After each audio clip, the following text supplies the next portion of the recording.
देखिए मतलब बेसिकली एक 56 ईयर ओल्ड हाइपोथायराइड पेशेंट, ठीक है, ये यही है ना, और उसको क्या है, हाइपरटेंशन, ठीक है।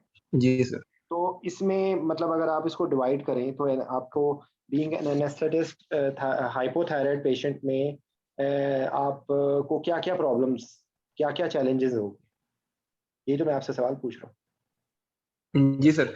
सर पेशेंट रिलेटेड चांसेस वो हो सकते हैं कि जो उसकी हाइपोथायराइड थी सर, उसमें पेशेंट जो थी वो जो कंसर्न से पेशेंट रिलेटेड हाइपोथायराइड की, वैसे वो पेशेंट जो थी सर वो थी ओबीस थी सर पेशेंट जो थी। ये मेरे लिए अच्छा कंसर्न था एक सर सेकंड, उसका। यहीं पे रुक जाए। ओबेसिटी के अंदर या थायराइड के अंदर जो एनेस्थेटिस्ट को सबसे पहले दिमाग में आता है कि वो पेशेंट यूथायराइड है या नहीं, ठीक है। जी euthyroid clinically as well as biochemically, जी ठीक है। सर। तो ये इस पेशेंट के अंदर क्लिनिकल फीचर्स कोई थे हाइपोथायराइडिज्म के?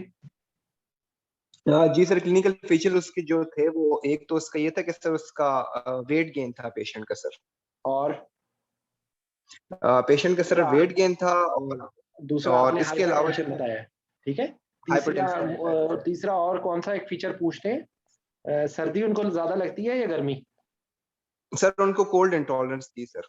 ठीक है, अच्छा उसके बाद उसके बाद इनके अंदर मेटाबॉलिज्म स्लो होता है, एम आई राइट? मेटाबॉलिज्म तो बिल्कुल जी उसकी बिल्कुल। वजह से इनके अंदर जैसे ओबेसिटी के साथ कंबाइन कर ले तो इन पेशेंट्स के अंदर ओएस से होने के चांसेस हो सकते हैं। जी सर बिल्कुल, ओएस होने के चांसेस हो सकते जब भी बेसिकली जब भी कोई भी एक ओबीस पेशेंट को आप वैल्यूएट करेंगे ना, तो आपको उस ओबीस पेशेंट को वैल्यूएट करके आपने नेक्स्ट स्टेप में ये देखना होगा कि इसके अंदर कोई ओएसए के फीचर्स तो नहीं है। ओएसए को रूल आउट करने के लिए कौन सा टेस्ट करते हैं, मतलब टेस्ट से मुराद है किस तरीके से आप देखते हैं कि ओबीस पेशेंट के अंदर ओएसए को कैसे रूल आउट करते हैं?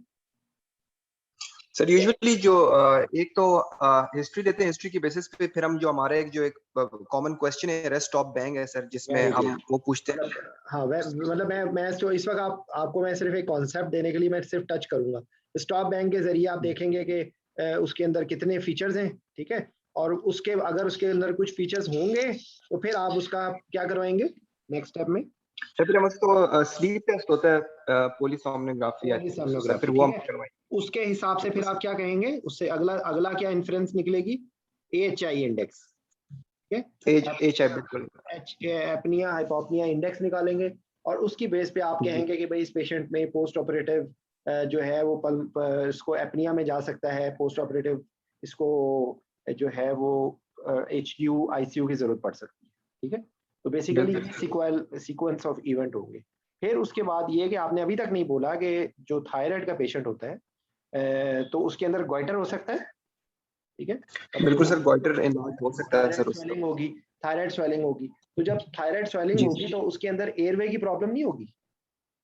बिल्कुल सर, एयरवे की प्रॉब्लम होगी सर, तो कंप्रेशन इफेक्ट हो आपने सकता है। हाँ जी, तो एयरवे की वजह से मतलब उसको swallowing में प्रॉब्लम हो सकती है, उसको डिस्निया हो सकता है एयरवे की वजह। फिर उसके बाद जो है अगर वो रीट्रोस टनल जा रहा है तो रीट्रोस टनल में क्या प्रॉब्लम्स हो सकती हैं? सर यूरोटस में जो स्ट्रक्चर्स जो होते हैं वो कंप्रेस होते हैं, इसमें हमारा है कि ये और वेना कैवा की कंप्रेशन हो सकती है सर। Very good. उसको टर्मिनोलॉजी क्या कहते हैं, उसके लिए क्या टर्मिनोलॉजी होती है?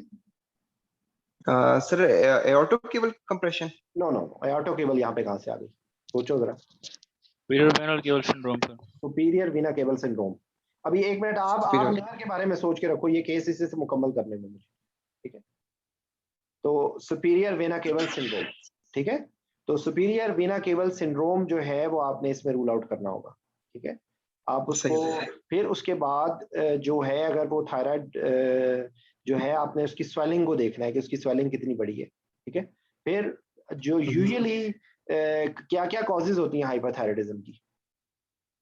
सर हाइपरथायराइडिज्म की जो हाइपर की जो कॉजेज होती हैं सर, एक तो हाइपो हाइपो हो सकती इस है वक्त हम सिर्फ हाइपो की बात हाइपो कर की रहे सर। हैं, हाइपो। सर एक तो हाइपो की हमारी जो कॉजेज हो सकती हैं, एक तो हमारी सर ये ऑटो इम्यून हो सकती है सर, जिसको हम हाशिमोटोस बोलते हैं सर। Very good. और उसके अलावा दूसरी सर जो हो सकती हैं वो पेशेंट का पहले था जो है वो हो सकता है कि पेशेंट की पहले थायराइडेक्टमी हुई हो, जिसकी वजह से उसको हाइपोथायराइडिज्म हो सकता है सर। ठीक है, ठीक है। और तो उससे सर ड्रग ड्रग इंड्यूस्ड हो सकता है सर, आयोडीन डिफिशिएंसी हो सकती है सर। और उसके अलावा कोई सिस्टेमिक वास्कुलर कुछ ऐसी सिस्टेमिक डिजीजेस होती हैं जिसके अंदर ये थायराइड के साथ बाकी डिजीज का एसोसिएटेड हाइपोथायराइडिज्म होता है सर। ठीक है, और तो उसके अलावा मतलब देखो ना, अब कितनी सारी निकल आई उससे चीजें ना। तो आपने बेसिकली थायराइड के को यू थायराइड करना है आपने, जो है वो अगर हाइपोथायराइड का पेशेंट यू थायराइड ना हो तो क्या प्रॉब्लम हो सकती है, उस प्रॉब्लम को क्या कहते हैं सर?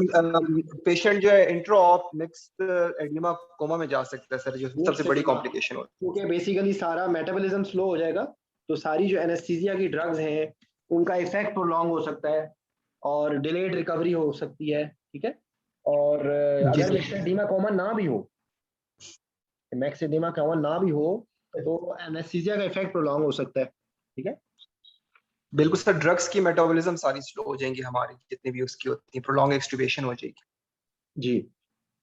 अच्छा, उसके बाद जो है एयरवे से रिलेटेड बातें सारी आ जाएंगी इसके अंदर, यानी कि आपको एयरवे से रिलेटेड एयरवे की असेसमेंट, उसके अंदर आपके जो जो आपके एक्सटर्नल जो टेस्ट्स होते हैं, डिस्टेंसेस होते हैं, इन एडिशन टू दैट आपको नेज एंडोस्कोपी करवानी है।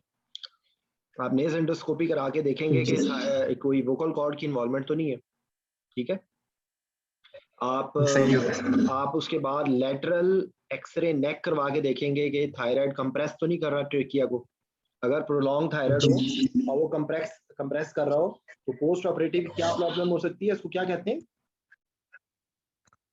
सर? ट्रेकियोमलेशिया हो सकता है पोस्ट ऑपरेटिव।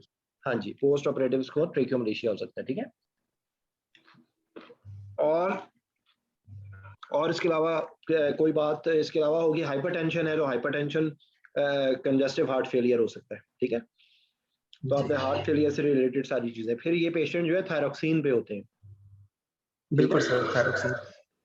तो आपने मेक श्योर करना है कि थायरॉक्सिन उसकी कंटिन्यू रहे। जी sir.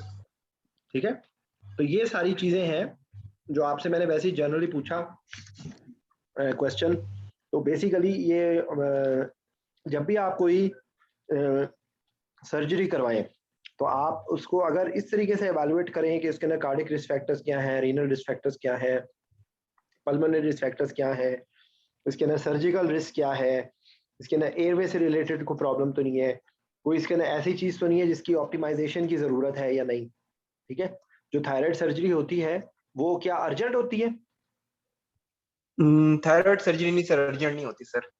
Thyroid surgery usually urgent नहीं होती। ठीक है, तो इसमें आपको प्रॉपर सीटी स्कैन करके, थोरेसिक इनलेट का एक्सरे करके, आपको बायोकेमिकली और क्लिनिकली आपने पेशेंट को यू थायराइड करना होता है। ठीक है, जी सर।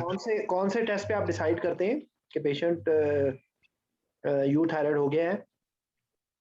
सर हाइपोथायराइडिज्म में बेसिकली सर टीएसएच देखते हैं सर। टीएसएच उसका नॉर्मल होना चाहिए सर, जो केमिकल में है सर। अगर टीएसएच बहुत ज्यादा होगा तो आप केस कैंसिल कर देंगे। ठीक है, जो इलेक्टिव सर्जरी है वो आप उसमें पोस्टपोन करेंगे, क्योंकि दो तरह की सिनेरियो हो सकता है ना, कि hypothyroid patient for other surgery and hypothyroid patient for thyroid surgery. ठीक है जी सर। तो ये बात हो गई इसके अंदर। तो बेसिकली आप अपनी रूटीन इस तरह बनाएं कि आप कोई भी केस करवाएं तो उसके अंदर आप जो एक काफी डिटेल से डिस्कशन की थी प्री ऑपरेटिव एनेस्थीसिया एवेल्युएशन की। ठीक है, तो वो मेरा आपको मशवरा है कि आप वो उसको अच्छी तरीके से सुन लें।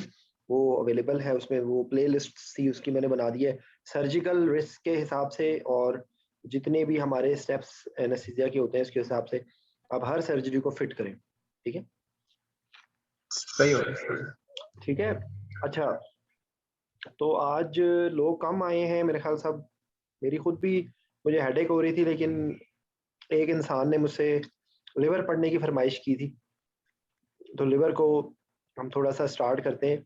एक पेशेंट अगर हो उसको लिवर डिसफंक्शन हो, तो यही क्वेश्चन जो अभी हम किडनी के रेफरेंस से कर रहे थे कि what are the anaesthetic considerations in a patient with liver dysfunction. ठीक है, तो नादिर बताओ शाबाश।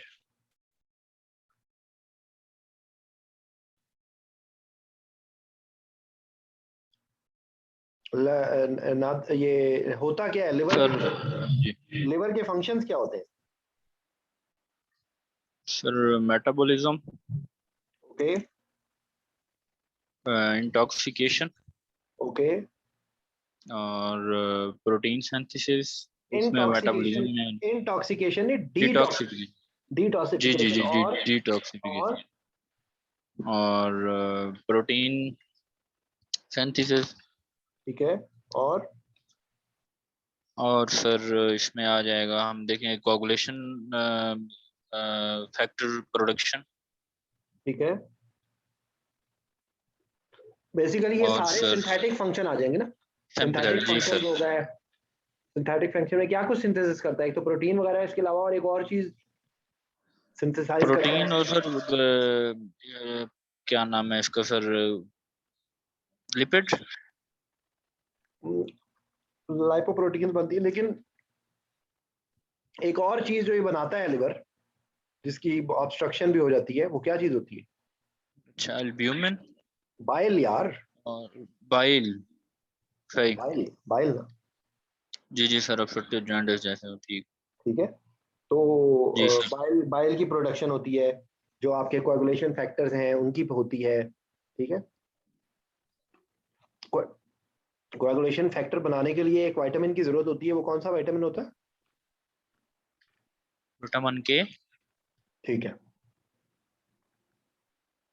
तो आपको बेसिकली ये एमसीक्यूज में के रेफरेंस से भी यही क्वेश्चंस होते हैं कि विच फैक्टर्स आर जी सर। सिंथेसाइज्ड बाय लिवर, किस किस फैक्टर का सबसे कम ड्यूरेशन होता है, कौन कौन से फैक्टर्स जो है वो लिवर सिंथेसाइज नहीं करता, वो कौन कौन से फैक्टर्स होते हैं? 7 सर, नहीं नहीं, जिसका सेवन तो बहुत कम होता नहीं है नहीं नहीं हाफ नहीं लाइफ। नहीं नहीं नहीं नहीं, सेवन तो सबसे ज्यादा इंपॉर्टेंट फैक्टर है। सेवन तो लिवर का, नहीं सर। लिवर का लिवर फेलियर में सबसे पहले जो फैक्टर कम होता है वो लिवर है, फैक्टर 7 होता है, और उससे सबसे पहले क्लिनिकल सिग्निफिकेंस होती है। जी डॉक्टर शाइस्ता बताएं। अस्सलाम वालेकुम सर। वालेकुम अस्सलाम जी। Sir liver all clotting factors करता है except factor 8। Von Willebrand factor होता है। जी सर। अच्छा, वॉन वेलब्रेंड जी।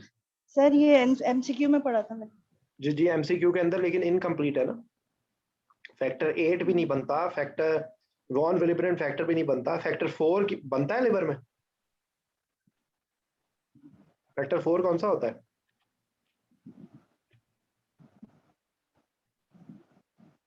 जी फैक्टर 4,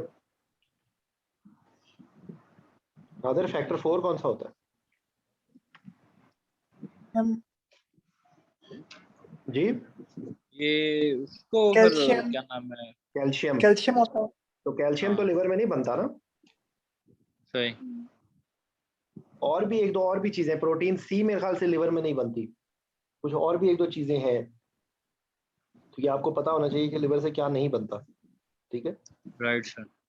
और ठीक है, तो ये इसकी सिग्निफिकेंस हो गई। अब अगर लिवर फेलियर हो जाएगा तो यही सारी प्रॉब्लम्स आ जाएंगी। तो राइट सर। एनेस्थीसिया के, एनेस्थेटिस्ट के लिए लिवर फेलियर के अंदर कौन कौन सी प्रॉब्लम सिग्निफिकेंट है? सर अगर सीएनएस मतलब ऐसे रूटीन वाइज देखते जाएं तो सर पहले तो सीएनएस है। अच्छा।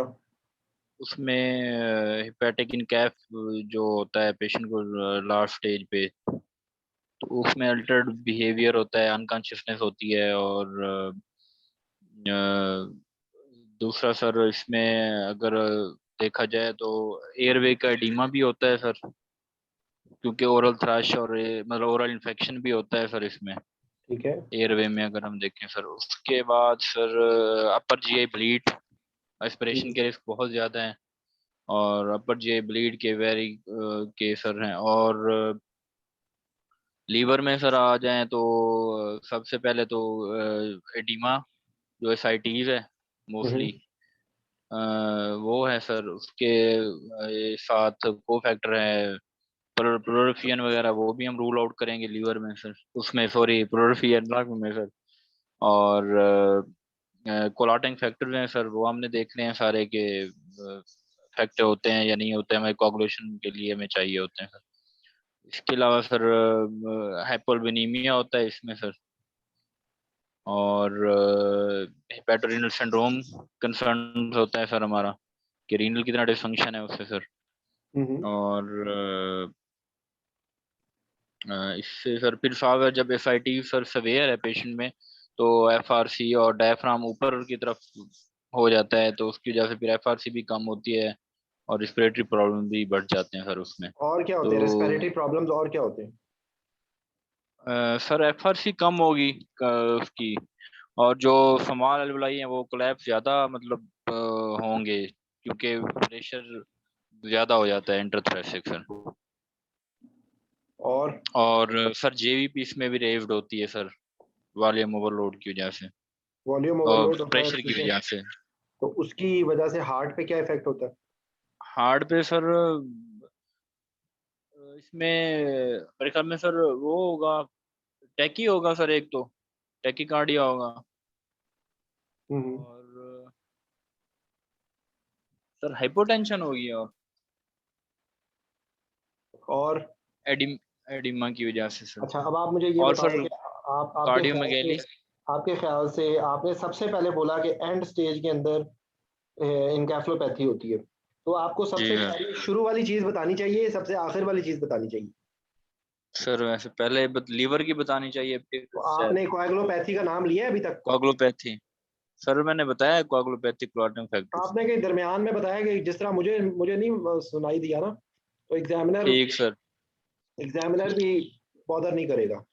सर इस मरतबा भी मेरे साथ वक्त यही हुआ है, बोला सारा था लेकिन उनको समझ ही कुछ नहीं आई थी। हाँ, तो मुझे भी नहीं समझ अभी आया, भी। मुझे भी नहीं समझ सॉरी आया, सर। मुझे भी नहीं समझ आया क्योंकि आपने तरतीब से नहीं बताया। ठीक है, राइट सर। राइट देखो सर। सबसे पहले अभी मैंने आपको हिंट भी दिया है कि लिवर फंक्शन सबसे पहले जो क्लॉटिंग फैक्टर्स हैं वो डिस्टर्ब होते हैं, उनकी वजह से जो है वो आपका जो कोagulation abnormalities शुरू हो जाती है। ठीक है, जैसे इसकी राइट एग्जांपल मैं आपको देता हूँ कि जैसे हेल्प सिंड्रोम होता है, ठीक है, हेल्प सिंड्रोम होता है, या जो पीआईएच के अंदर प्रॉब्लम होती है, जो प्री एक्लेम्शिया होता है, उसके अंदर जो लिवर डिसफंक्शन होता है वो फौरन हो जाता है ना। बिल्कुल ऐसा है। ठीक है, तो वो किस वजह से हो रहा होता है? वो इसी वजह से हो रहा होता है ना कि सिंथेटिक ठीक फंक्शन फौरन सर। डैमेज हो जाता है। ठीक है, बिल्कुल सर। अच्छा, ये मतलब ये एक आप हिंट हो गया। अच्छा, दूसरी बात ये कि आपको लिवर डिसफंक्शन को क्वांटिफाई करने के लिए जो टेस्ट या जो स्कोरिंग सिस्टम यूज होता है उसका नाम आप लें सबसे पहले, वो कौन सा होता है, किसी को पता है? Child score sir. चाइल्ड फोक्स। तो वो आपने क्या उसको छुपा के रखा था इस लफ्ज को? सॉरी। सबसे पहले वो बताना है ना।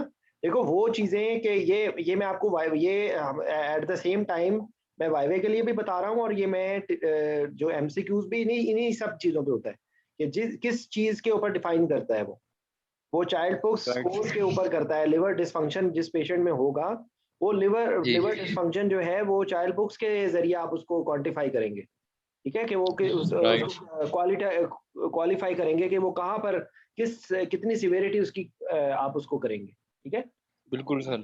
उसके बाद ये कि लिवर डिसफंक्शन के अंदर और जो कॉमन चीजें हैं वो, जैसे मिसाल के तौर पे अगर पोर्टल हाइपरटेंशन हो रही है, तो टोटल पोर्टल हाइपरटेंशन की वजह से पोर्टोसिस्टेमिक शंट्स जहां जहां पे हैं वो एक्टिवेट हो जाएंगे, तो उसकी वजह से जीआई राइट। ब्लीड हो सकती है, उसकी वजह से कैपिट मुड्यूसी होता है, उसकी वजह से लोअर जीआई ब्लीड हो सकती है, उसकी वजह से, और जो जो जो उसके पोर्टोसिस्टेमिक शंट्स के हैं। उसके बाद ये कि लिवर डिसफंक्शन जब भी होता है तो उसके अंदर नोजिया वोमिटिंग होता है। ठीक है, उसके जी बाद सर। उसके अंदर जो है वो क्या नाम है इसका, एब्डोमिनल पेन हो सकती है। ठीक है, उसके बाद आपने बताया कि एसाइटिस होती है। तो एसाइटिस कैसे डेवलप होती है? जो लिवर की जो सर्कुलेशन है जी। उसमें ये होता है कि फाइन फाइबर्स होते हैं। ठीक है, राइट। तो ये जब जब फाइब्रोसिस लिवर में डेवलप होना शुरू हो जाता है तो उसकी वजह से रेजिस्टेंस बढ़ती है, उसकी वजह से पोर्टल हाइपरटेंशन हो जाती है। ठीक है, राइट। पोर्टल हाइपरटेंशन जब भी होती है तो जो पोर्टल सिस्टेमिक शंट है, जहाँ पर पोर्टल सिस्टम और सिस्टेमिक सिस्टम के दरमियान में आपस में ताल्लुक है, वो बढ़ जाता है। ठीक है, सर। सर। फिर साथ क्या होता है कि इलेक्ट्रोलाइट इम्बैलेंस होता है। ठीक है, ठीक सर। थर्ड स्पेसिंग होनी शुरू हो जाती है, तो एल्डोस्टेरॉन लेवल बढ़ जाता है, सोडियम की रिटेंशन होती है, सॉल्ट और वाटर रिटेंशन होती है। जब एल्डोस्टेरोन जी बढ़ता है तो सॉल्ट एंड वाटर रिटेंशन होती है और पोटेशियम हाइपोकैलेमिया होता है, ठीक है। उसकी ये वो भी एक फैक्टर होता है, वॉल्यूम ओवर, एक उसकी थ्योरीज होती है डिफरेंट ना। तो एसाइटिस होने की, डेवलप होने की एक ये भी रीजन होती है, एसाइटिस होती है। फिर उसके बाद जो है इनके अंदर स्पॉन्टेनियस बैक्टीरियल पेरिटोनाइटिस भी हो सकता है, ठीक है। जी सर। उसके बाद जो आप बता रहे थे जीआईटी के अंदर ना, तो इनके अंदर जो आपने देखा है कि जो लिवर के पेशेंट्स होते हैं उनको लैक्टुलोज दे रहे होते हैं। वो लैक्टुलोज जी क्यों सर, दे रहे होते हैं? कॉन्स्टिपेशन। वो लैक्टोलोज इसलिए दे रहे होते हैं कि कॉन्स्टिपेशन जब होती है तो जो है वो उनके अंदर ये पेशेंट यूरेमिया में जाने के चांसेस, ठीक जी सर। है। इनके अंदर न्यूमाइसिन भी दी जाती है। अच्छा, राइट सर। तो ये सारी चीजें हैं। उसके बाद आपने जब आप किडनीज में बताएंगे तो हेपेटोरीनल सिंड्रोम, ठीक है। जी कि अगर एक पेशेंट जिसके अंदर पहले रीनल फेलियर ना हो और अब उसके ठीक। लिवर फेलियर की वजह से रीनल फेलियर डेवलप हो जाए, जी सर। उसको हेपेटोरीनल सिंड्रोम कहते हैं। तो सही। हेपेटोरीनल सिंड्रोम के बारे में आपको आइडिया होना चाहिए। लंग्स के अंदर शंट्स बनते हैं, ठीक है। तो आपने जी जो सर। वीक्यू मिसमैच और वो बताया है वो तो उसके प्रेशर इफेक्ट्स की वजह से हो रहा है, लेकिन एक्चुअली जो लिवर फेलियर के अंदर लंग्स में होता है वो पोर्ट वहां पर शंट्स बनते हैं, ठीक है।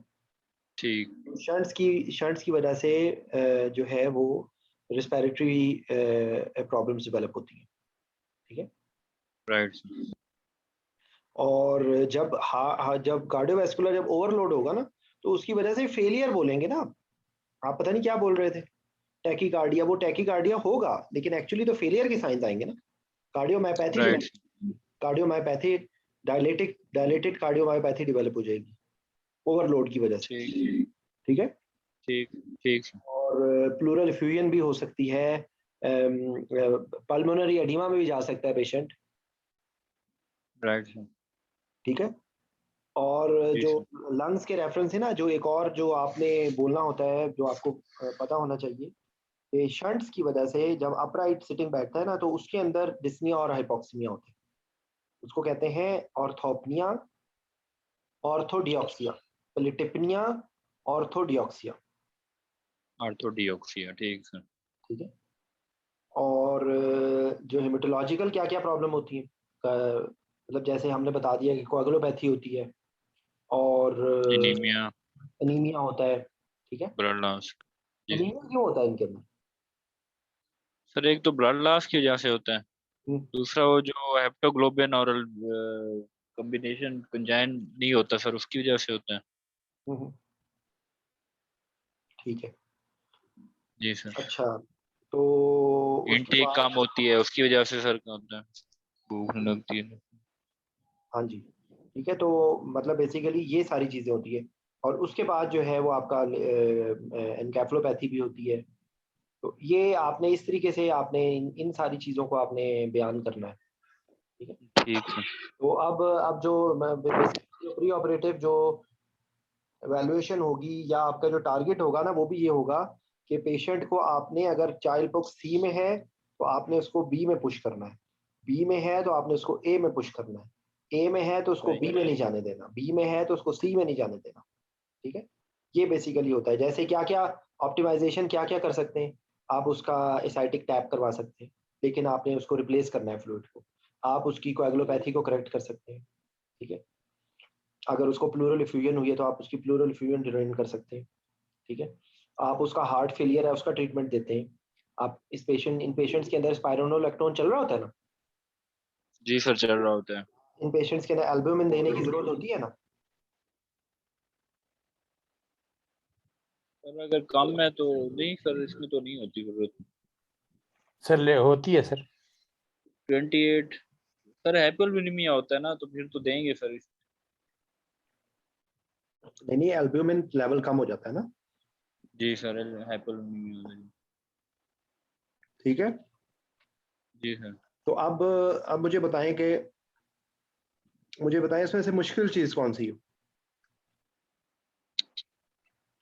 सर अभी ये हमारा क्वेश्चन भी आया था इसी में जो वाइवा हुआ था सर, फर्स्ट डे पे वाइवा था जिस दिन मेरा भी हुआ था सर, उन्होंने यही पैरास्टामोल की टॉक्सिसिटी पूछी थी कि आया पेशेंट हो या अनकॉन्शियस है और तो ये बताएं क्या है क्या नहीं है ना, तो उसमें फिर यही चीजें बस वो पूछ रहे थे, फिर देखिए उसमें मैनेजमेंट मेरी बात और सुनो। डाइट का सर।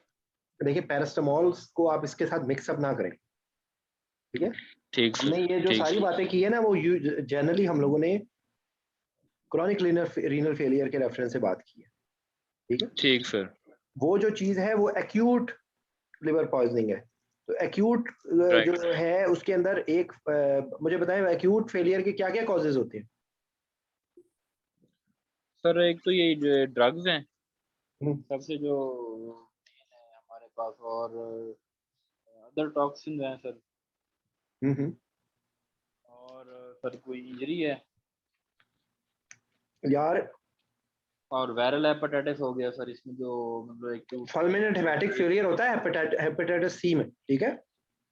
जी सर उसमें सी बी में भी हो सकता है, ए में भी हो सकता है, ए में होता है और सी में होता है, ठीक सर, ठीक है। ये और सी में होता और दारू से नहीं होता।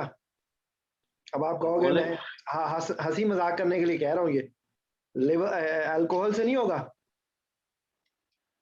होता है बस इधर कम यूज होते हैं।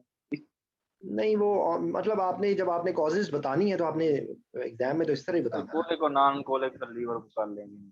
ठीक है। सर वायरल और ड्रग इंड्यूस्ड और प्लस हाँ सर अल्कोहलिक जो है जी। कोले, हाँ। और क्रॉनिक लिवर फेलियर की क्या क्या कॉजेज होंगी? सर हेपेटाइटिस है सर, इसके अलावा क्रॉनिक परसिस्टेंट हेपेटाइटिस है, और सर मेरे ख्याल में मुझे सिरोसिस। बताएं सीएलडी की सबसे कॉमन कॉज क्या है पाकिस्तान में? सर वायरल ही है सर सीएलडी। सीएलडी इसका सर ये हेपेटाइटिस है और हेपेटोमा है सर। न्यूट्रिशन है सर, है। देखें मेरी बात सुने, एक मिनट जरा रिलैक्स हो जाए। हेपेटाइटिस है, इसके अलावा और कोई डिजीज होती है जिनमें लिवर फेलियर होता है?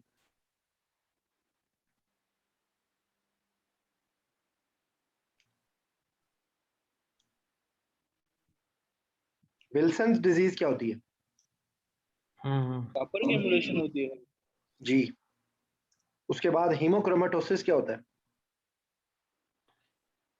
सर हीमोक्रोमेटोसिस जो है ना, जो कम्युलेशन ऑफ आयरन, मतलब जो आयरन की वजह से होगा वो हीमोक्रोमेटोसिस होगा।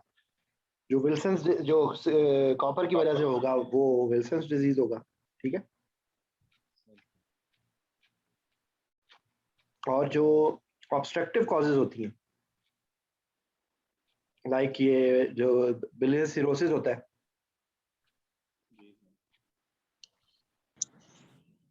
ठीक है। तो ये आपको पहला क्वेश्चन ही आपके लॉन्ग केस के अंदर यही पूछेंगे लिवर फेलियर के बारे में, ठीक है।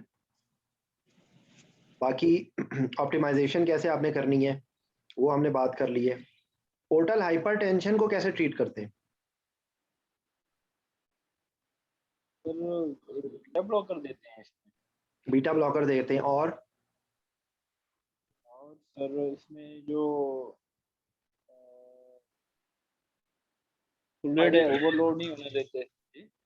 नहीं नहीं, एक दवाई और होती है। सर इसमें जो एक दवाई होती है उसको सर कहते हैं टर्लिप्रसिन, और सर जो दूसरी वाली जो अगर नहीं वो दैट तो इज। उसमें नहीं देते, अपर जे ब्लीड वेरी गुड।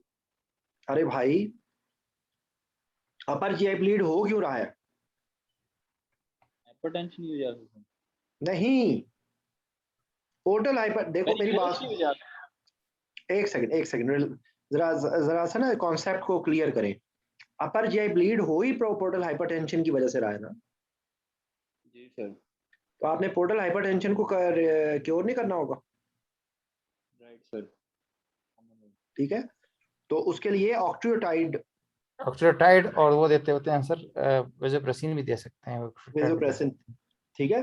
और इसके अलावा बैलून टेम्पनेट और एंडोस्कोपिक की रिव्यू करते होते हैं। और नहीं, एक सेकंड देखें, वहां पर आपने ये जो सवाल पूछा जाए उस सवाल को पिक करना है आपने।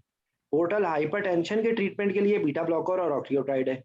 अगर ब्लीडिंग हो गई है तो क्या करना है? ब्लीडिंग हो गई है तो उसके लिए भी sir first of all we will try octreotide vasopressin. अगर उसे नहीं है then we will have to balloon tamponade this Blakemore वो नहीं जो ट्यूब होती ये है। ब्लैक मोर ट्यूब आप डालेंगे या आप कुछ और करेंगे? एक पेशेंट प्रेजेंट हो गया है पर ये सर इसको सर ब्लड प्रोडक्ट्स देंगे। इसके अलावा सर कोगुलेक्टोरी ब्लड रिवर्स करेंगे। प्रोडक्ट्स, एक मिनट, ब्लड प्रोडक्ट्स देने के लिए कोई आईवी लाइन वगैरह लेंगे? मेंटेन ऑक्सीजन लगाएंगे, ऑक्सीजन लगाएंगे सर। कॉल फॉर हेल्प करेंगे, ऑक्सीजन लगाएंगे, एयरवे ब्रीदिंग सर्कुलेशन करेंगे, सी से पहले शुरू करेंगे। डालेंगे सर, एनजी डालेंगे इसमें अगर अपर जे ब्लीड है? नहीं, बिल्कुल भी नहीं, राइट सर, बिल्कुल भी नहीं। वो जो सैंग, देखे मेरी एक बात सुने, ये मैनेजमेंट में ना आपने ये क्वेश्चन पूछा जाता है, हर दूसरे एग्जाम में ये पूछा जाता है, ये टेबल बाय में भी पूछा जा सकता है, ये आपसे लॉन्ग केस में भी पूछा जा सकता है, ये टोक्स के अंदर स्टेशन भी आ सकता है, और ये एमसीक्यूज में भी आता है। ठीक है, तो ज़हन में रखें बात कि इसके अंदर सबसे पहले रिससिटेशन करनी है। ठीक है, ये अपर जीआई ब्लीड का पेशेंट कोलैप्स हो सकता है। ठीक है, तो उसमें आपने वही वाली बातें बतानी है कि we will our call for immediately call for help, our approach will be airway breathing circulation में, और उसके बाद जो है आपने मल्टी डिसिप्लिनरी टीम को एक्टिवेट करना है।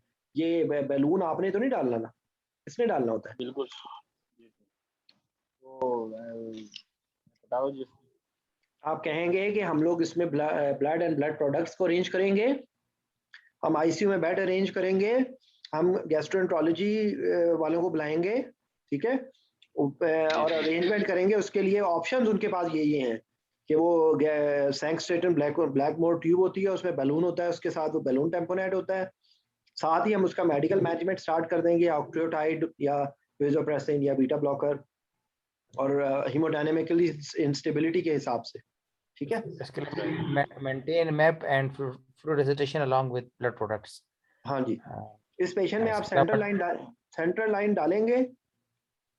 सेंट्रल लाइन इंपॉर्टेंट होगी या नहीं? सर सेंट्रल लाइन भी इम्पोर्टेंट है, और प्लस इसके अलावा अगर कोएगुलेशन प्रोफाइल ठीक नहीं है तो फिर सेंट्रल लाइन। ये आंसर है, सेंट्रल लाइन डालना मैंडेटरी नहीं है। सर ट्रांसहेपेटिक पोर्ट्स, वो जो पोर्ट सिस्टमिक शंट जो है ना वो भी तो कर सकते हैं। वो भी किया जाएगा, लेकिन आपने यही कहना है कि further will be by multidisciplinary team, risk versus benefit. ठीक है, जिन जिन चीजों की जरूरत होगी। उसके बाद इसमें एसआईटीज को ड्रेन करेंगे, तो आपने ये कहना है कि एसआईटीज को जब भी ड्रेन करना है तो वी हैव टू एंटिसिपेट, हमने उसको कोलाइड से आपने रिप्लेस करना है, क्योंकि वो पेशेंट सडनली कोलैप्स हो सकता है। ठीक है, आपने उसकी एबीजीज करवानी है, आपने उसके इलेक्ट्रोलाइट्स और उसका फ्लूइड स्टेटस को आपने मेंटेन करना है। आर्टीरियल लाइन बोले तो ज्यादा बेहतर है एज कम्पेयर टू सीवीपी। आपने फ्लूइड स्टेटस ही देखना है ना। जी क्या सीवीपी जो है वो लिवर फेलियर के पेशेंट के अंदर रिलायबल होती है? बहुत ज्यादा नहीं होती सर। नहीं सर। ठीक है, तो ये सारी चीजों को आपने मद्देनजर रख के आपने जवाब देना है। तो लिवर फेलियर के पेशेंट का एक क्वेश्चन जो है वो ये पूछा जा सकता है, जो मैंने आपसे अभी बात की है। एक पेशेंट आपसे क्वेश्चन पूछा जा सकता है पैरास्टामोल पॉइजनिंग का। ठीक है, अब मुझे वो पैरास्टामोल पॉइजनिंग की डोजेस याद नहीं है। अतीक, आपको याद है? जो उसकी N-एसिटाइलसिस्टीन की होती है और एक नॉर्मोग्राम करते हैं, उसको भी रहने दो, उसको अलग से कर लेंगे पॉइजनिंग के साथ। वो सर पॉइजनिंग। तो इस वक्त कॉन्सेंट्रेट करें कि लिवर फेलियर के अंदर और क्या क्या इंपॉर्टेंट टेस्ट, अच्छा और क्या क्या टेस्ट करवाए जाते हैं। एक हमने बात कर दी कोएगुलेशन प्रोफाइल की, हमने एक बात कर दी इलेक्ट्रोलाइट्स की, और क्या क्या टेस्ट करवाएंगे? के लिए फिर जी, अतीक को बताने दो। जी, अतीक। सर इसमें हम कोगुलोपैथी के लिए जो है ना हम चेक करेंगे for platelet, for clotting factors, for fibrinolysis, और इसके अलावा जो है ना हम सर इसको हाइपोग्लाइसीमिक, हाइपोनेट्रीमिया और लैक्टोकोसिडोसिस के लिए चेक करेंगे। इसके अलावा वायरोलॉजी हम करेंगे, और अगर वो कोई वो है तो ड्रग लेवल भी चेक करेंगे। इसके अलावा सर हम एनीमिया वगैरह का भी चेक करेंगे। और इसके अलावा सर जो वो है लंग, वो जो पल्मोनरी फंक्शन टेस्ट भी कर सकते हैं सर। ईसीजी का नाम नहीं लिया आपने, इसके अलावा सारी चीजें बता दी। ईसीजी भी चेस्ट एक्सरे का नाम, चेस्ट एक्सरे का नाम नहीं लिया, इलेक्ट्रोलाइट्स ठीक भी है। सर। रीनल फंक्शन टेस्ट का नाम नहीं लिया आपने, ठीक है। और सर एबीजी फॉर लैक्टेट। अच्छा, उसके बाद वैसे दुनिया जहान के अंदर लिवर फंक्शन टेस्ट बताते हैं, यहाँ पे आपने लिवर फंक्शन टेस्ट नहीं बताया, ज्यादती है ना। सही कह रहे हैं सर, ज्यादती है देखो यही तो सीखना है जी। सलीम भाई, मैंने कहा सर यही तो सीखना है हमने, उधर यही तो ब्लंडर बजते हैं। सलीम जदून भाई से इस पे मैं कमेंट लूंगा कि मैं इन लोगों का क्या करूं यार।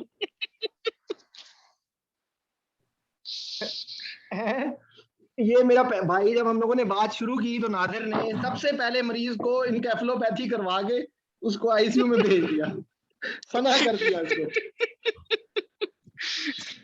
ठीक है। हमने कहा सर आपको रिलैक्स कर दे थोड़ा सा। सर वो आप अपने पास स्टिक रखा करें ना, टाइम नहीं होता। स्टिक रखा करें यार। स्टिक जो है ना वो इतनी दूर से चलाई नहीं जा सकती, ये मसला है, ठीक है।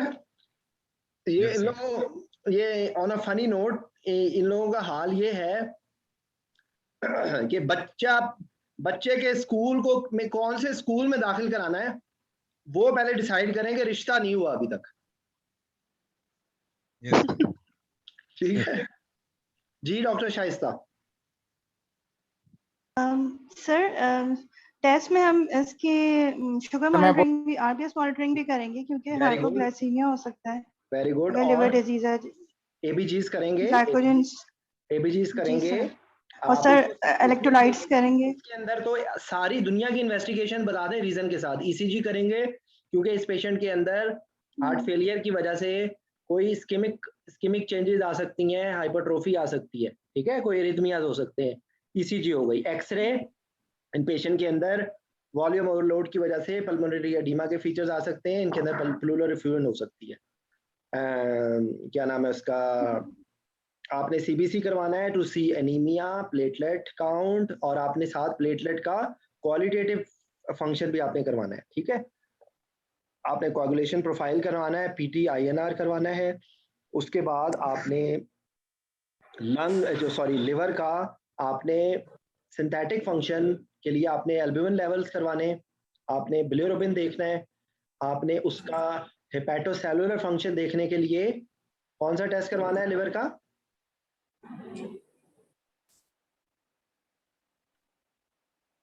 एएलटी और एएसटी। हाँ जी। उसके अंदर कोई हेपेटोसेलुलर डैमेज अगर होगा तो एएलटी, एएसटी और गामा जीटी, अगर जो है ना वो उसका हो, लिवर का, सॉरी अल्कोहल का हो, तो अल्कोहल के लिए ये एमसीक्यू में आता है क्वेश्चन, अल्कोहल एएफटी है सर, टोस्ट, एएसटी है या गामा जीटी है, एएलटी उसके अंदर नहीं होगा, ठीक है, बाकियों के लिए जी सर। और उसके बाद अल्कलाइन फॉस्फेटेज का कोई रोल होगा, लैक्टिक डिहाइड्रोजनेज का कोई रोल होगा, वो पोस्ट हेपेटिक में ज्यादा होता है, सॉरी जो है वो ऑब्स्ट्रक्टिव में होता है, और लिवर मेरे ख्याल से अल्कोहल के अंदर भी एलडीएच वगैरह बढ़ते हैं, ठीक है। सर हेपेटोरीनल सिंड्रोम जो होता है उसमें कोई स्पेसिफिक डायग्नोस्टिक क्राइटेरिया होता है कि यूरिन में कुछ हम देखें? सर इसका भी एक एमसीक्यू था, मुझे याद नहीं आ रहा, उसमें यूरिनरी सोडियम था आंसर के, वो देखना होगा डायग्नोस्टिक क्राइटेरिया में मेन। एक मिनट मेरी बात सुने, मुझे ये बताइए कि हेपेटोरीनल सिंड्रोम के लिए पहला प्री रिक्विजिट क्या होगा?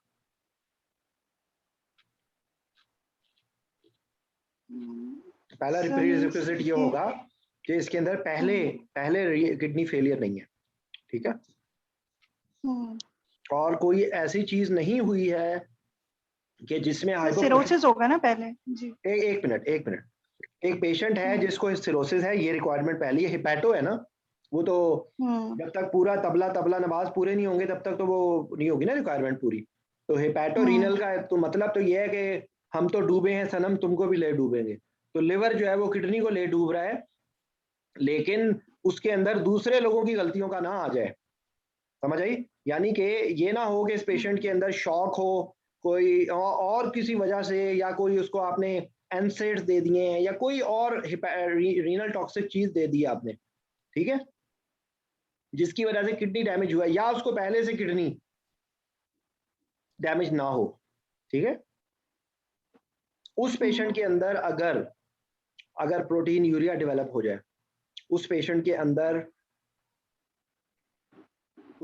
अंदर सॉरी प्रोटीन यूरिया डेवलप हो जाए कह रहा हूँ, उस पेशेंट के अंदर रीनल फंक्शन डिटेरियोरेट हो जाए, ठीक है। सर इसमें प्रेसिपिटेटिव फैक्टर्स बता दूं हेपेटोजेनिक सिंड्रोम के और पैथोजेनेसिस भी। जी ये अगर सर ये इसमें बेसिक बात समझ आ गई है ना, ये बेसिक बात समझ आ गई है ना आपको। उसके बाद फिर इसके कुछ आगे कुछ इसकी डायग्नोस्टिक जो है ना वो क्राइटेरिया होगा कि कब आप उसको बोलेंगे, ठीक है। इसमें सर ये होता है कि सर आपका किडनी फंक्शन कर रहा होता है, लेकिन ये किडनी नॉर्मल होती है, लेकिन सर फंक्शनल उसके डिफेक्ट आ जाता है बिकॉज ऑफ हेपेटो इसकी वजह से, एडवांस रीनल डिजीज की वजह से, एडवांस लिवर डिजीज की वजह से। इसमें सर ये है कि प्रेसिपिटेटिव फैक्टर्स में है जीआईटी ब्लीड है, डायलिसिस है, एग्रेसिव डायलिसिस है, सेप्सिस है, मेजर सर्जरी है। इसमें ये होता है कि सर इंटेंस वेसोकंस्ट्रक्शन होती है at afferent renal artery secondary to hypovolaemia और हाइपोटेंशन की वजह से, जिसकी जो जीएफआर प्रोड्यूस करेगा और रीनल परफ्यूजन को कम करेगा। नहीं देखे मेरी बात सुने, ये जो आप बता रहे हैं ना, ये तो आप जर्नल बता रहे हैं रीनल फेलियर डेवलप होने का। इसके अंदर जो है यही तो वो बता रहे हैं कि इसके अंदर इस किस्म की कोई चीज नहीं होगी, लेकिन फिर भी रीनल फेलियर डेवलप हो जाएगा। मेरी बात समझ आई है? सर क्लियर नहीं है, अगर ये नहीं है तो फिर क्लियर नहीं है। देखिए मैं आपको बताता हूँ, ये उसका डायग्नोस्टिक क्राइटेरिया ही वो कि ये कह रहे हैं, ये मैं आपको ये बता रहा हूँ कि पेशेंट है, यही तो मैं अभी समझा रहा था, ये कि इसके अंदर लिवर की प्रॉब्लम है, लिवर फेलियर है, उसके अंदर रीनल फेलियर डेवलप हो गया, लेकिन कोई और प्रेसिपिटेटिंग कॉज नहीं आया, ना तो आपने कोई नेफ्रोटॉक्सिक ड्रग दी है, ना उसके अंदर कोई पैरेन्काइमल डिजीज थी पहले, ना उसको शॉक हुआ है, ना उसको हाइपोवोलीमिया हुआ है, ना उसका कोई और चीज हुई, और अब उसको रीनल डिसफंक्शन शुरू हो गया। इसकी इटियोलॉजी इज नॉट नोन, इसकी exact aetiology is not known. इसकी टाइप्स होती हैं, 2 टाइप्स होती हैं इसकी यूजुअली, ठीक है ना।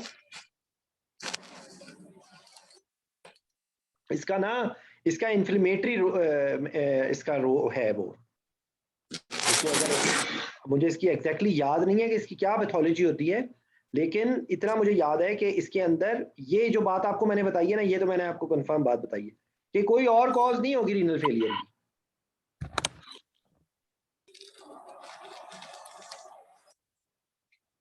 ठीक है जी सर। नहीं एग्री किया।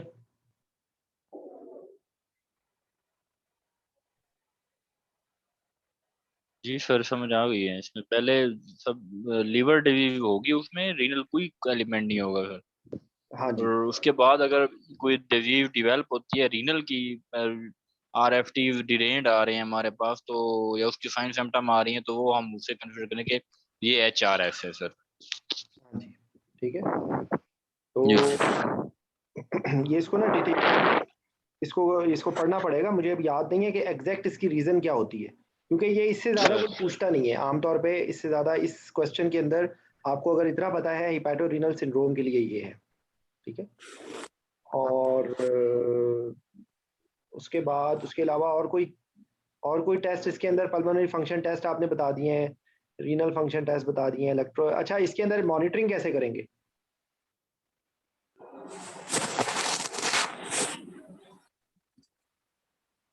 क्या क्या स्पेसिफिक मॉनिटरिंग की जरूरत पड़ेगी?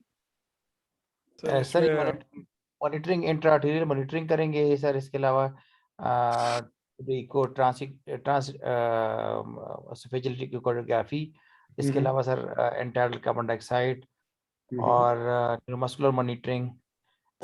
इसके अलावा आपको सर मैंने क्या जुमला सिखाया है मॉनिटरिंग को बताने के लिए? सर वो जो टाइप 1 और स्टैंडर्ड 1 नहीं, टाइप स्टैंडर्ड 1 1 और standard 2। in addition, in this patient, in addition to standard 1 and standard 2 monitoring, we will be needing invasive monitoring.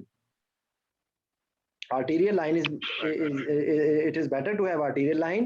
CVP according to the situation. If we are able to monitor the patient with arterial line, it's not mandatory, but wide bore cannulas are mandatory. ठीक है? Plus, if facilities are available, cardiac output monitor will give us a better picture of volume status. ठीक है?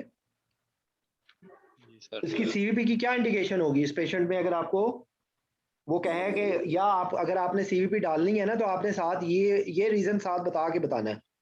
जो compelling indication होगी CVP की, वो क्या होगी?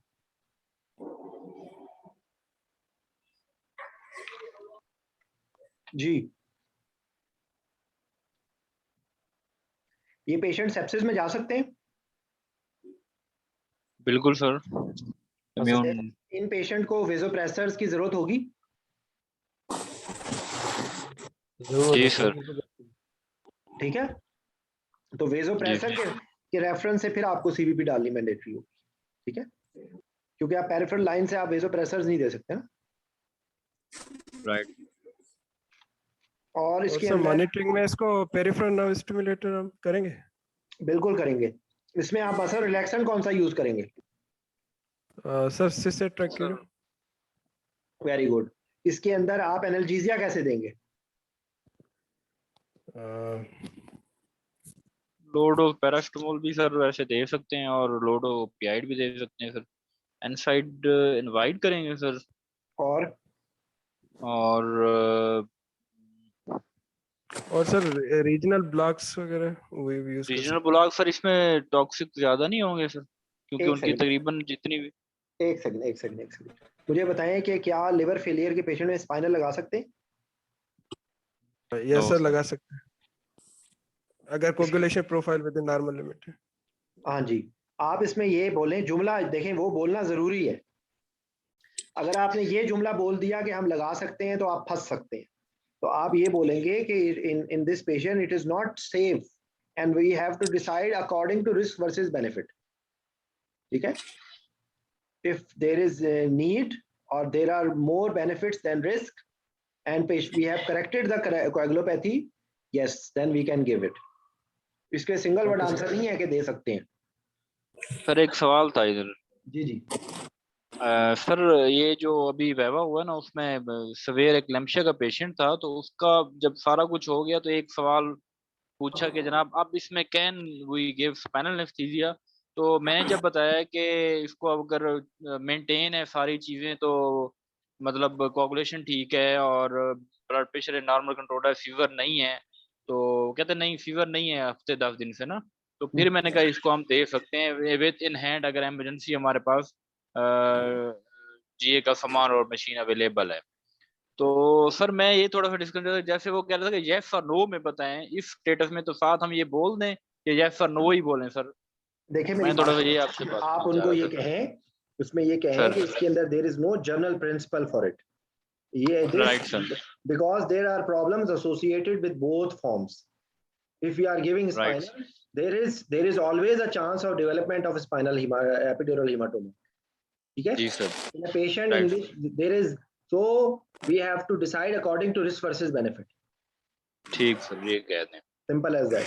तो अगर वो बेशक सर कैन पूछ भी रहे हैं, वो कहते हैं बस यस और नो बताएं मुझे, मेरे बारे में यही हुआ है। मैंने कहा आप उनसे कहें कि सर मैं उनसे कहें कि सर मैं I am worried about the coagulopathy, so I will not take a chance. Okay ठीक। बस ठीक है, मतलब इस तरह अगर स्ट्रेट फॉरवर्ड पूछे तो हमने फिर नो ही करना है इस वे में कि ये प्रॉब्लम है तो हम नहीं करेंगे ये चीज। देखो वाईवे में बहुत कम सिचुएशन ऐसी होती हैं, वो अगर आपको प्रेस भी कर रहे हैं जी सर, उसमें आपने उनको वजह बता देना। Right sir, right, thank you sir. अगर आपने वजह बता दी समझे। तो आपको कोई फेल नहीं करेगा इस बात में। बस राइट सर, बस शायद ठीक है? यही चक्कर था। और लिवर फेलियर के अंदर आपने ब्लीडिंग हो सकती है। इन पेशेंट के लिए आपने ब्लड एंड ब्लड प्रोडक्ट्स करने हैं। आप में इसके अंदर टैग ओरिएंटेड आप इसके अंदर प्रोडक्ट्स रिप्लेस कर सकते हैं। ठीक है, जैसे अभी डॉक्टर शाइस्ता ने बताया था कि इनके अंदर हाइपोग्लाइसीमिया होने के भी चांसेस होंगे, इनके अंदर हाइपोथर्मिया होने के चांसेस भी होंगे। अगर आपने उनको सेल्फ सैलवेज का भी यूज आप कर सकते हैं। ठीक है, और आपने हाँ, फिर ये पेशेंट के अंदर एक जहन में रखना है बात आपके, आपने ये बताना है हमेशा, ये एमसीक्यू के अंदर भी जहन में रखें बात ये कि आपका ये पेशेंट क्योंकि इसके अंदर वायरल पैथोलॉजी होगी तो आपने कॉन्टैक्ट प्रिकॉशंस भी करने हैं। आपने केयरफुल आपने जो है वो ऑक्यूपेशनल हैजर्ड्स को भी आपने देखना है इसके अंदर। ठीक है, अच्छा, एनाल्जेसिया के रेफरेंस से ये है कि एनसेड should be avoided. Paracetamol low dose में भी आपको प्रॉब्लम हो सकती है, इसलिए पैरास्टामोल को भी आप देखें। जो ऐसा इसके अंदर जो बेस्ट ओपियाइड है वो कौन सा है? सर मैं बताऊं? जी जी बताएं। सर रेमिफेंटेनिल। रेमिफेंटेनिल, ठीक है। और सर ये भी एमसीक्यू है। हाँ जी, और फेंटानिल भी आप दे सकते हैं। जी सर। पैरास्टामोल का देखिए मेरी बात सुने, पैरास्टामोल का अगर वो पेशेंट का जो है ना, क्योंकि पैरास्टामोल मैं इसका कोई मेरे पास क्लियर आंसर नहीं है। एनीवन, एनी कमेंट कि पैरास्टामोल लिवर फेलियर में देना चाहिए या नहीं देना चाहिए?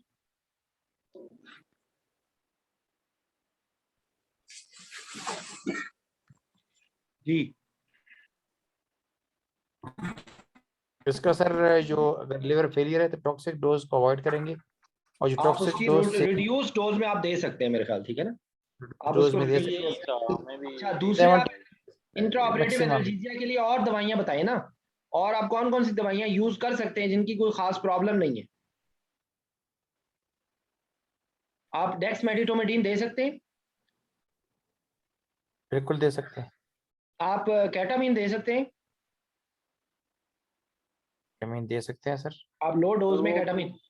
लेकिन नॉरकेटामिन वगैरह जो है ना वो उसका प्रोडक्ट्स आएंगे सर उसके रीनल के अंदर। देखें, आप इनको ये इसका आंसर देने के करेंगे जनरली वो दवाइयां के जिनका कोई एक्टिव मेटाबोलाइट्स नहीं है तो आप उसको रिड्यूस करके डोज आप दे सकते हैं, ठीक है ना?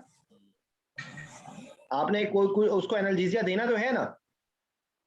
और दूसरी बात ये कि जो सुपरफिशियल ब्लॉक्स हैं वो आप लगा सकते हैं under ultrasound guidance. Tab block लगा सकते हैं सर। इसमें फिर वही हम बात करेंगे कि अगर वो उसका कोगुलोपैथी नहीं है तो फिर साथ ये भी कहेंगे हम। हाँ देखें मेरी बात सुने, अगर आपने ऐसी जगह पे ब्लॉक लगाया है जहाँ पे आप प्रेस करके ब्लीडिंग रोक सकते हैं, जैसे मिसाल के तौर पे फेमरल नर्व ब्लॉक, ठीक है, आप अंडर अल्ट्रासाउंड गाइडेंस लगा रहे हैं और इवन अगर ब्लीडिंग होती है तो आप उसको प्रेस करके रोक सकते हैं, ठीक है। और ये जो एरिया है प्लेन है, जो ट्रांसवर्स एब्डोमिनल प्लेन ब्लॉक है, उसके अंदर आप अगर अंडर अल्ट्रासाउंड लगा रहे हैं तो ये इतना ज्यादा बहुत ज्यादा वैस्कुलर एरिया नहीं है कि इसमें बहुत शदीद ब्लीडिंग शुरू हो जाएगी, राइट। ठीक है। तो अगर if you have to give something तो आप पहले तो ये है कि पहला आप करते हैं कि इसमें सारी चीजें जो है ना वो रिस्क वर्सेस बेनिफिट का जुमला बोलते रहें। कोई भी चीज सेफ नहीं है, इसके अंदर इंट्रामस्कुलर इंजेक्शंस भी नहीं आपने देने, जो इस तरह कल हम लोगों ने बात की थी ना किडनी फेलियर के अंदर परसों, वो किडनी फेलियर वाली बातें यहाँ पे आ जाएंगी जहां पर भी ब्लीडिंग का रिस्क है, ठीक है। अच्छा, इनहेलेशनल एजेंट कौन सा और बेस्ट कौन सा है? सर आइसो भी दे सकते हैं सर हम। देखो मेरी बात सुनो, जब आपसे सवाल ये पूछा जाए कि बेस्ट कौन सा है तो आपने ये क्या मुझे जवाब दे रहे हो? सर मैं बताऊं? जी। Sir desflurane. क्यों, वजह? Sir sevoflurane. वो भी दे। तैयब तुम्हारी आवाज नहीं आ रही, हमारी सर आवाज कट रही है? आइसोफ्लोरिन नहीं, एक मिनट, मेरी बात सुने। मुझे तरतीब से बताएं कि सबसे बेस्ट कौन सा है और सबसे वर्स्ट कौन सा है, तरतीब से, नंबर 1 2 3 4, सर और रीजन सर भी सबसे बताओ। बेस्ट टेस्ट नंबर 2 पे, नंबर 2 पे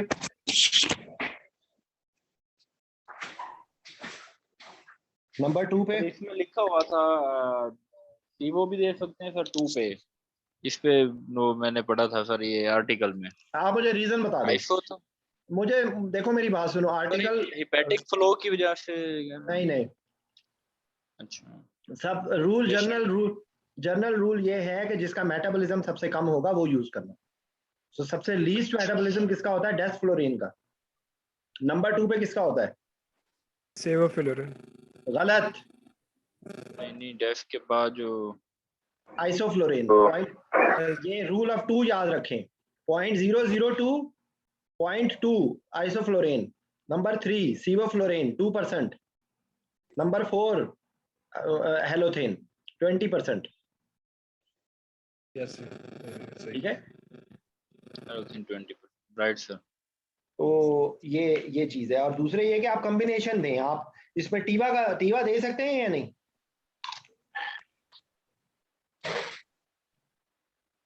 दे सकते हैं सर टीवा। टीवा में कोई प्रॉब्लम है? सर वो ड्रग्स वो यूज करेंगे जिनका मिनिमल हेपेटिक एक्सट्रैक्शन हो, वो ड्रग्स हम यूज करें। एग्जैक्टली, ठीक है। तो आपको अव्वल तो यह है कि आप ये जो वाइवे के लिए, तो ये जवाब देना बहुत आसान है, ठीक है, कि आप पहले ऑप्टिमाइज करेंगे, आप ऐसी दवाइयां अवॉइड करेंगे कि जिससे लिवर कम डिकम्पनसेट हो, ठीक है। ऐसी दवाइयां अवॉइड करेंगे जिनके एक्टिव मेटाबोलाइट्स हो, ठीक है। आपने अगर लोकल लगाना है तो आप उसको लाइडोकेन देंगे या ब्यूपिकेन देंगे या कोई और दवाई देंगे? उसमें भी बेहतर कौन सी चॉइस होगी? जी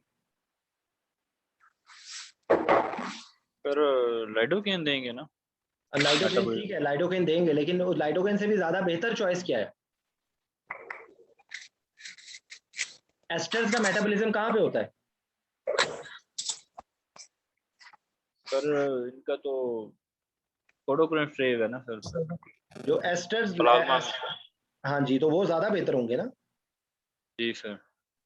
वो हमारे पास अवेलेबल नहीं है, वो एक अलग बात है, लेकिन asters will be better than amides, right. ठीक है। और लेकिन सर इसमें क्वेश्चन है कि से मेटाबॉलाइज होगी वो फिर लीवर से बन के आता है, तो तैयब आप ना क्वेश्चन को लिख दो। आपके मेरे ख्याल इंटरनेट का कोई मसला है, आपकी आवाज कोई समझ नहीं आ रही। जी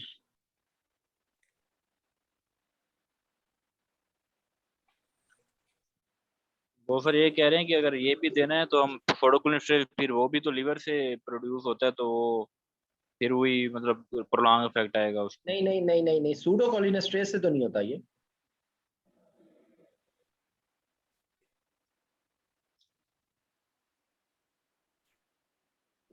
इसका मेटाबॉलिज्म प्लाज्मा एस्ट्रेसिस से नहीं होता।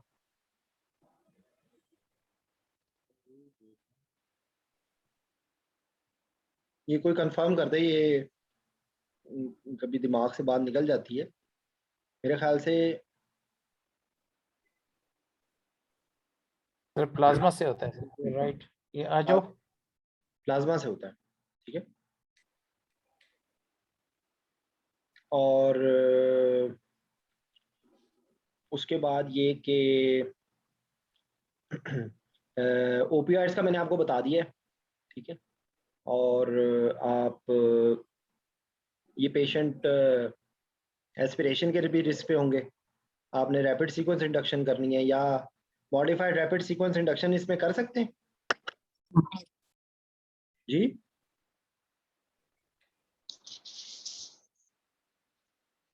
नहीं सर, वो पोटाशियम इलेक्ट्रोलाइट्स इम्बैलेंस की वजह से sir,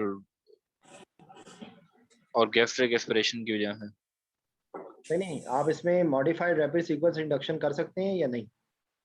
Sir, if I have available Sugamadex, then I can go for modifiers. ठीक है। और उसके बाद जो है कोई इसमें वेंटिलेशन में कोई प्रॉब्लम होगी?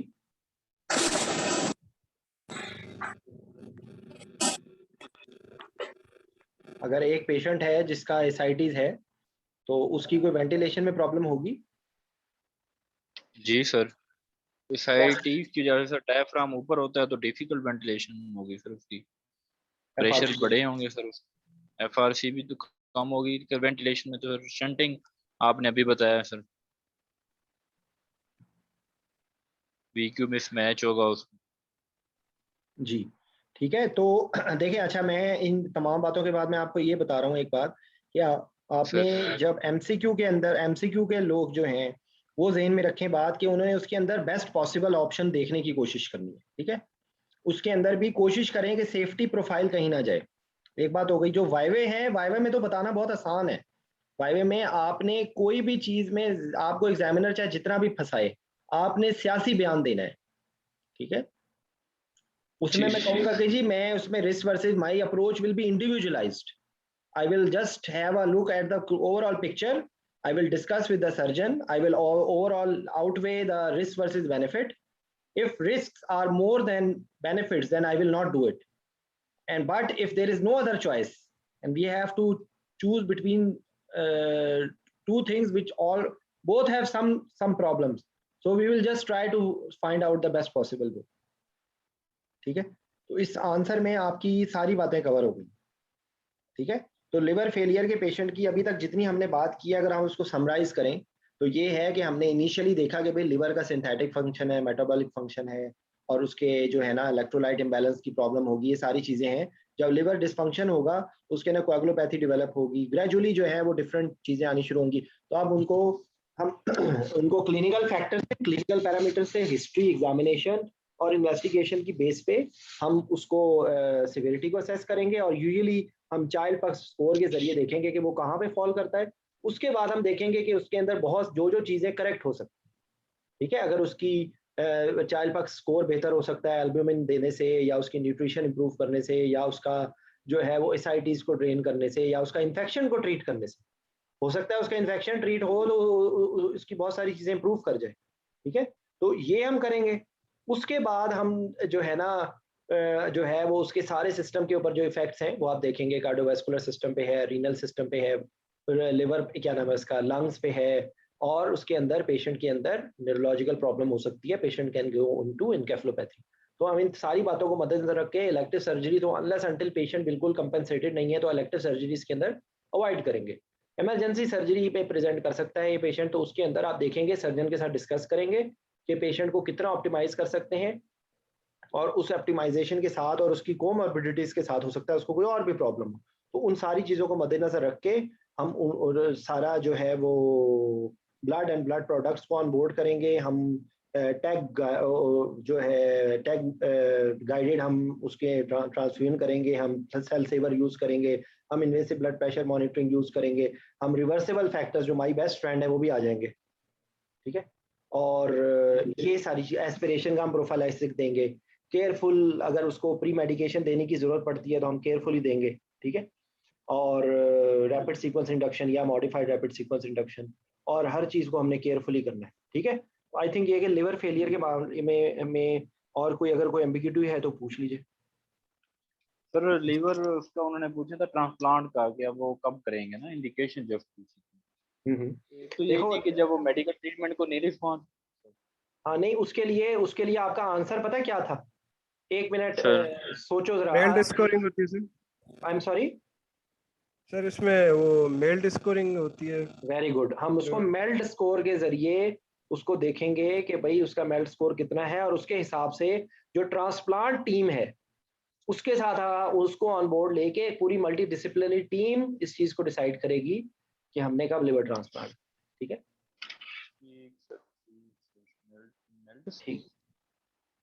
ठीक है। जो एक ये इसमें इसी के अंदर एक क्वेश्चन इस तरह भी आ सकता है कि एक पोस्ट लिवर ट्रांसप्लांट पेशेंट है, ठीक है, उसके अंदर क्या प्रॉब्लम्स होंगी?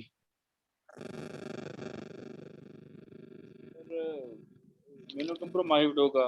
Very good. और फिर जो ये मेडिसिन स्टेरॉइड वगैरह ले रहे होंगे सर, इसके लिए वो देखना होगा। देखें, ये जब आपने जुमला इसका बोलना है ना, इसका आपने जुमले को याद कर लें कि patient will be on steroid, so we have to give stress dose replacement.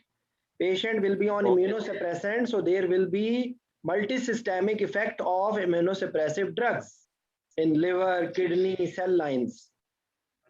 ठीक है sir. So we will be suspecting liver क्या नाम है उसका, itself it can cause liver problems. ठीक है। और पेशेंट के अंदर क्या वो पेशेंट के अंदर वो नहीं हो सकता रिजेक्शन? बिल्कुल सर, वो भी तो आपने ये बताना है कि इसके अंदर आपने देखना है कि वो लिवर टॉलरेट कर रहा है या नहीं, और जो कॉर्टिकोस्टेरॉइड्स और जो इम्यूनोसप्रेसेंट्स हैं उससे रिलेटेड जो प्रॉब्लम्स हैं आपने उनको एंटिसिपेट करना। ठीक है, ठीक। तो ये उसका आंसर है। और जो आपसे वो सवाल पूछ रहा था वो आपसे ये मेल्ट स्कोर के बारे में पूछना चाह रहे थे। तो अगर आपको वो सारी चीजें भूल जाएं, उसका एग्जैक्ट आपको रट्टा मारने की जरूरत नहीं, आपको उसके सिर्फ पैरामीटर्स पता होने चाहिए कि बिलिरुबिन और केराटिनिन और कुछ और उसके पैरामीटर्स में फॉर्मूला डाल के वो डिसाइड करते हैं कि इसके अंदर कितना स्कोर पे आपने करना है, कितने स्कोर पे नहीं। ठीक है ना? राइट। तो ये एक स्मार्ट आंसर होगा। ठीक है भाई, समझ आ गया आप लोगों को? जी सर। कोई क्वेश्चन?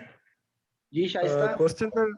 जी महर पहले पूछ लें आप। जी बताएं सर। वो एक डॉक्टर तैयब ने पूछा था कोई सीडोकोलिनेस्टेरेज की प्रोडक्शन, तो सीडोकोलिनेस्टेरेज की प्रोडक्शन जो है वो लिवर से होती है? नहीं, वो आप सही कह रहे हैं, लेकिन उसके लिए एक तो बात ये है कि ये जहां तक मुझे याद पड़ता है, ये कंफर्म कर लें अभी, जैसे अतीक भाई ने बताया है, जहां तक मुझे याद पड़ता है ये प्लाज्मा एस्ट्रेसिस से होते हैं, जैसे जो आपका प्लाज्मा से होता है ना, तो वो फिर उसका इफेक्ट नहीं होगा। और सूडोकोलिनेस्टेरेज का भी ध्यान में रखें कि सूडोकोलिनेस्टेरेज से हो सकता है, लेकिन इसका इतना क्लिनिकली सिग्निफिकेंट इफेक्ट नहीं होता, बहुत ज्यादा प्रोलॉन्ग हो सकता है, लेकिन इतना शदीद क्लिनिकली सिग्निफिकेंट इफेक्ट नहीं होता। आपने सक्सामिथोनियम की डोज को आपने रिड्यूस नहीं करना होता। Okay sir. अच्छा सर, एक चीज और है सर, अगर आप इजाजत दे दें इसमें सर, एक ये है कि लिवर के अंदर आपने डोजेज की अल्ट्रेशन करनी है और जो थर्ड स्पेस की लॉस का भी आपने ख्याल करना है। थर्ड स्पेस की लॉस का ख्याल का क्या मतलब होगा सर? कि फॉर एग्जांपल आपका अगर फ्लूइड निकल गया ना सर, आपने फ्लूइड एसेटिस निकाल लिया तो आपने उसका वो तो हमने कई दफा बोला है इसमें। एक बात और मैं भूल गया था, एजी रेशियो डिस्टर्ब होती है। ये सर एजी रेशियो क्या चीज है? Albumin globulin ratio. और सर एक और चीज भी इसमें सर, मल्टीपल ट्रांसफ्यूजन की वजह से तो आपने सर वायरल वगैरह का भी ख्याल करना है। हाँ जी। अच्छा, और एक इसमें मैं चीज भूल गया था कि इनमें बच्चे भी होते हैं जिनको इनबॉर्न एरर्स और मेटाबॉलिज्म्स होते हैं। ठीक है ना? तो उनके अंदर लिवर फेलियर होता है। ये आमतौर पे आप लोगों से ये नहीं पूछा जाएगा मोस्ट प्रोबेबली, लेकिन ये आपके जहन में होनी चाहिए ये बात ना, कि बच्चे होते हैं जिनके क्रिगलर, नजार और डोबिन जेंसन, ये कुछ याद है? तो उनके अंदर आमतौर पे प्री हेपेटिक फेलियर होता है, उसके अंदर ना हेपेटिक फेलियर होता है। Hepatic and pre hepatic, post hepatic आमतौर पे इनसे कम ही होता है। ठीक है? तो इसके अंदर एक चीज और जिसका मैं नाम इतना नहीं लिया, टच नहीं किया, वो जॉइंटस है। ठीक है? तो आपको जॉइंटस का पता होना चाहिए कि जॉइंटस क्या होता है, प्री हेपेटिक, पोस्ट हेपेटिक। और एक चीज जो मुझे हमेशा भूल जाती है भाई, मैं माजरत खाऊं, कि डायरेक्ट कूम्स टेस्ट और इनडायरेक्ट कूम्स टेस्ट क्या होता है, ये आपको पता होना चाहिए। मैं आपको वैसे ज़बानी बता रहा हूँ, या अगर किसी को आता है तो बता दे। डायरेक्ट कूम्स टेस्ट और इनडायरेक्ट कूम्स टेस्ट ये क्या होता है? डॉक्टर शाइस्ता, आपको आना चाहिए।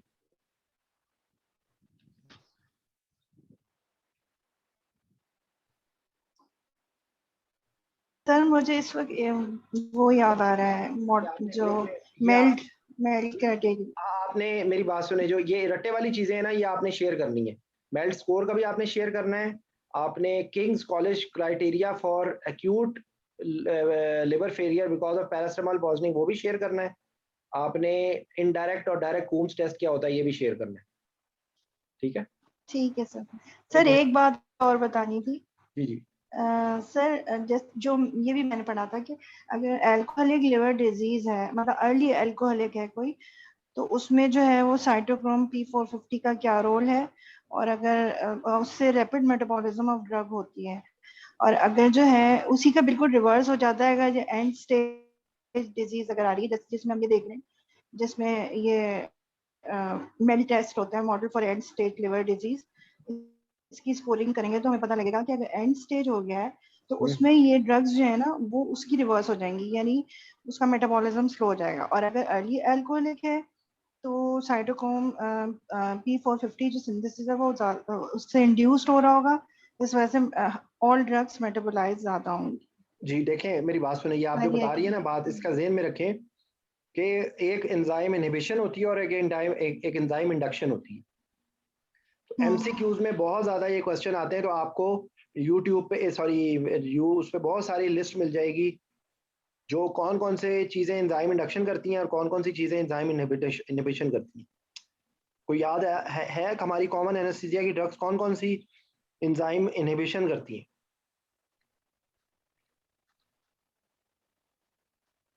सर बहुत सारी सर वो है फिनो तो सर इंड्यूस कर दिए मैंने। हाँ जी, फेनिटोइन और फिनोबार्बिटॉल, थायोपेंटोन, ज्यादातर दवाइयां ना इंडक्शन करती हैं, ठीक है।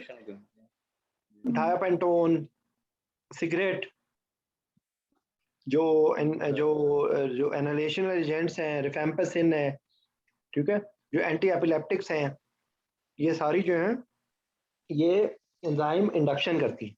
और इनहिबिशन के लिए ना एक ही दो याद रखें, एक एंटीबायोटिक्स है जो आपका मेट्रोनिडाजोल है, क्लोरमफेनिकॉल है, और हम लोग जो यूज करते हैं उनमें एक अमेयोटेरोन और एक सिमेटिडीन, राइट, ठीक है, ये चीज है। ठीक है जी, तो आज के लिए इतना काफी है सर। बहुत शुक्रिया सर, आज तो नादिर की फरमाइश पे लिवर पढ़ाया गया है यार। बहुत शुक्रिया सर, काफी चीजें मेरी क्लियर हो गई हैं सर, बहुत शुक्रिया। अच्छा, अगर किसी को कोई क्वेश्चन ना समझ आया हो तो just feel free to ask. Syed Haider, आपको समझ आया है?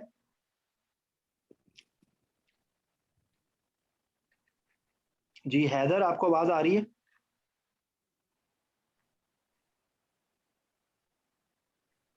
ओके, एनीवेज इंशाल्लाह फिर कल मुलाकात होती है, ठीक है। ओके, जय ने आज कल असल में देखिए मैं ऑन कॉल हूँ, तो आई विल टेल यू इंशाल्लाह। अगर मैं आप लोग देखिए, आप लोग खुद से डिस्कस किया करें। अतीक भाई, आप ले क्वेश्चन, डेली आप क्वेश्चन पूछें, ठीक है, डेली क्वेश्चंस पूछें, उसके सिनेरियोज के जो वाइवा सिनेरियोज हैं उनके ऊपर, और एमसीक्यूज देखें। याद रखें बात कि ये सारी बातों का बताने के बाद मैं बार बार एमसीक्यूज का इसलिए नाम ले रहा हूँ कि लोगों जो लोग नहीं अटेंड करते उनसे आप शेयर करें, क्योंकि देखिए कॉन्सेप्ट अगर क्लियर होगा तो यकीन करें एमसीक्यू भी ठीक होंगे।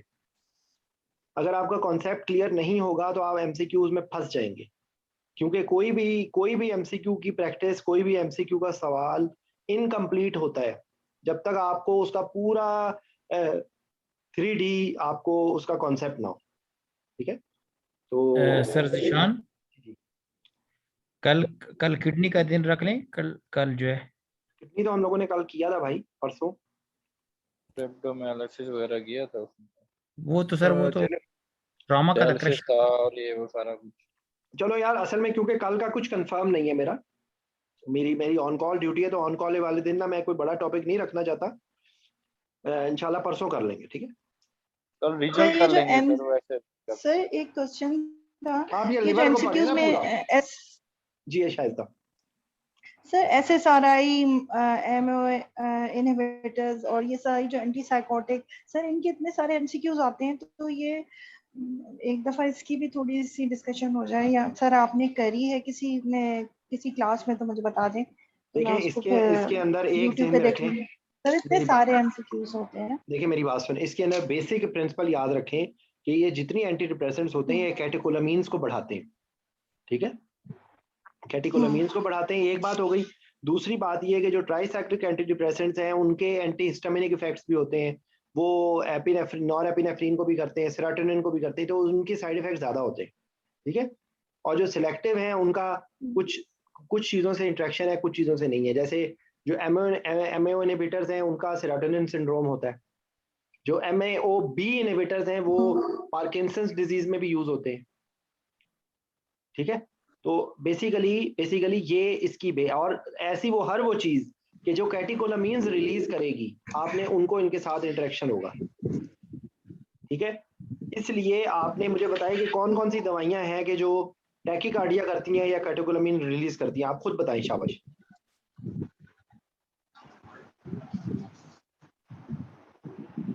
इन पेशेंट में अगर हाइपोटेंशन हो गई है तो आप फिनाइलेफ्रिन देंगी या एफिड्रिन देंगी? जी सर नहीं, क्लियर नहीं है। देखिए मैं आपको बताता हूँ, देखिए वो चीज के जो डायरेक्ट रिसेप्टर से ऐड कर रही है ना, उनको कोई फर्क नहीं पड़ेगा। तो अगर हाइपोटेंशन होगी तो आप फिनाइलेफ्रिन देंगी, आप एफिड्रिन नहीं देंगी। एफिड्रिन क्या है? एफिड्रिन खुद भी काम कर रहा है और साथ वाले बंदे को भी तंग कर रहा है, तो वो कैटेकोलामीन रिलीज हो रहे हैं, ठीक है ना। तो एफिड्रिन सही नहीं है, एफिड्रिन दोनों काम कर रहा है, डायरेक्ट भी काम कर रहा है और इनडायरेक्ट काम भी कर रहा है। तो इनडायरेक्ट अनप्रिडिक्टेबल है, तो आपने एफिड्रिन नहीं देना, आपने कैटामीन नहीं देना। कैटामीन भी कैटेकोलामीन रिलीज करवाता है, ठीक है। उसके बाद पैथिडीन, आपने जितनी हैं ओपियाइड्स जो ज्यादातर ब्रेडिकार्डिया करते हैं एक्सेप्ट पैथिडीन, तो आपने पैथिडीन नहीं देनी, ठीक है। उसके बाद आपने ट्रेमाडोल नहीं देनी, ट्रेमाडोल से भी टैकीकार्डिया होता है, ट्रेमाडोल भी अवॉइड करना है आपने। उसके बाद आपने मसल रिलैक्सेंट्स में कौन सा अवॉइड करना है?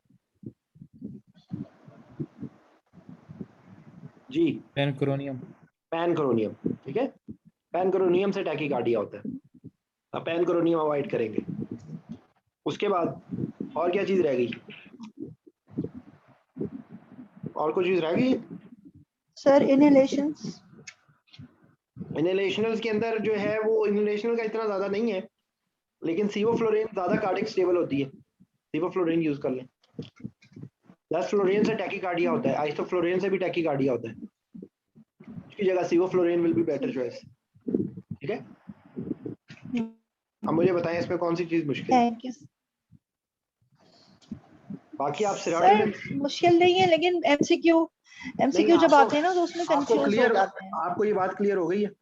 अब सही है जी सर, अब बेहतर है। उसके साथ ट्राइसाइक्लिक एंटी डिप्रेसेंट से क्यूटी इंटरवल भी प्रोलॉन्ग होता है, ठीक है। ट्राइसाइक्लिक एंटी डिप्रेसेंट से क्यूटी इंटरवल प्रोलॉन्ग होता है, तो आप उसको उसके साथ इंटरलिंक कर लें, ठीक है। ठीक है, थैंक यू सर। चले, ओके जी, इंशाल्लाह फिर मुलाकात होती है। अस्सलाम वालेकुम।